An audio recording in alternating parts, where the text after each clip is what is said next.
हनुमान चालीसा का पाठ करने का ऐलान करने के बाद सुर्खियों में आई नवनीत राणा ने आज एफएम न्यूज के साथ खास बातचीत की। उन्होंने खुशी भी जताई कि सुप्रीम कोर्ट ने जो राजद्रोह कानून को लेकर फैसला लिया है, उसके बाद उन्होंने क्या कुछ कहा, सुनते हैं।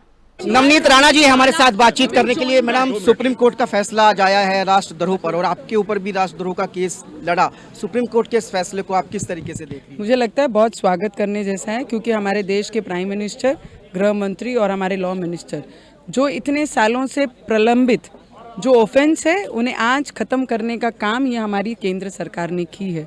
क्योंकि इसका यूज़ ना कि देशद्रोहियों पे हुआ, हमारे देश में अभी जो चल रहा है, अगर कोई भगवान का नाम भी स्मरण करता है तो उसके ऊपर भी देशद्रोह लगता है।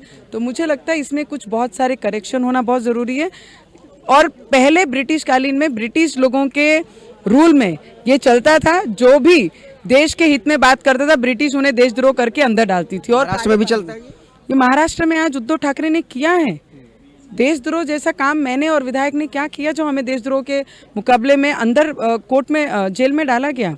तो मुझे लगता है हमारे प्राइम मिनिस्टर ये देश की हर एक पॉसिबल अच्छी चीज़ों को आगे लाने के लिए, हर वो चीज़ें उसका विनाश करने के लिए, हमारे प्राइम मिनिस्टर ये देश के लिए सबसे परफेक्ट प्राइम मिनिस्टर हमारे देश को मिले आज तक।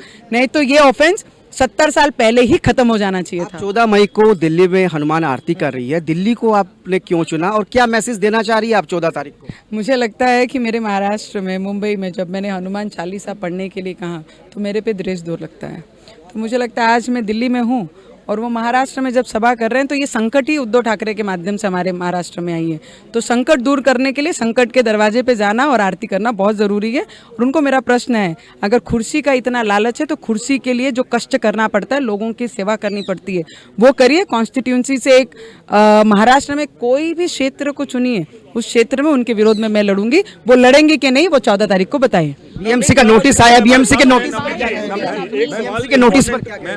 मुझे लगता है कि ना ही मैं वो जगह की मालिक हूँ। मैं बिल्डिंग मैंने नहीं बनाई है, बिल्डिंग की बिल्डर मैं नहीं हूँ। उनकी ही सरकार, उनकी ही सत्ता, उनकी ही बीएनसी ने, उनके ही अधिकारियों ने उसे परमिशन दी। अगर कुछ पूछना है तो बिल्डर को पूछना चाहिए, बिल्डर को नोटिस जाना चाहिए। हम तो जैसे बिल्डर ने हमें दिया हमने उनसे खरीदा। मेरे साथ है नवनीत राणा, जो बीएमसी ने उनको नोटिस दिया है उस पर जो है अपना जवाब देते हुए और साथ में ऐलान करते हुए कि 14 मई को दिल्ली का जो कनॉट प्लेस का हनुमान मंदिर है वहाँ पर वो हनुमान जी की आरती करेगी और भगवान हनुमान से ये अपील करेगी कि महाराष्ट्र को संकट से बाहर निकाला जाए। कैमरामैन अंगद के साथ कुलदीप शर्मा, एफएम न्यूज़, दिल्ली।